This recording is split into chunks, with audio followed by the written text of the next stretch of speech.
ATM বুথে যে পানির দাম বাড়লো, এই যে পানি বাড়াকে কেন্দ্র করে সামাজিক যোগাযোগ মাধ্যমে ব্যাপক ভিত্তিক যে আলোচনা, এর কারণ হচ্ছে যে এই ওয়াসার এটিএম বুথগুলোতে বেশিরভাগই হচ্ছে নিম্ন মধ্যবিত্ত বা গরিব দরিদ্র মানুষরাই পানি ব্যবহার করে। তারা দামি ফিল্টার কিনতে পারে না।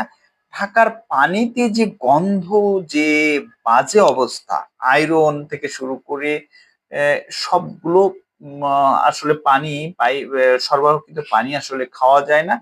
ফোটানোটাও দুষ্কর, কারণ গ্যাস নাই। এই অবস্থায় গরিবের ভরসা হচ্ছে এই ওয়াসার এটিএম বুথের পানি।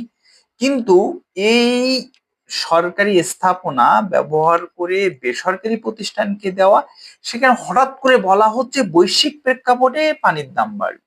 আরে ভাই, কিসের বৈশ্বিক প্রেক্ষাপট? পানি আপনি দিচ্ছেন হচ্ছে ওয়াসার অবকাঠামো ব্যবহার করে, ওয়াসার যন্ত্রপাতি ব্যবহার করে। এর মধ্যে বৈশ্বিক বিষয় কি আছে?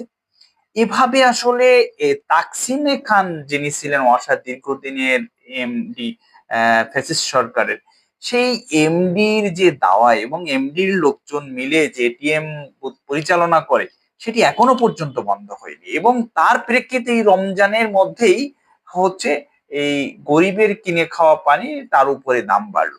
এটি আসলে এখনই বন্ধ হওয়া উচিত, কারণ সুপেয় পানির জন্য হচ্ছে গরিব মানুষের, রাজধানীর গরিব মানুষের প্রধান উৎস এটি।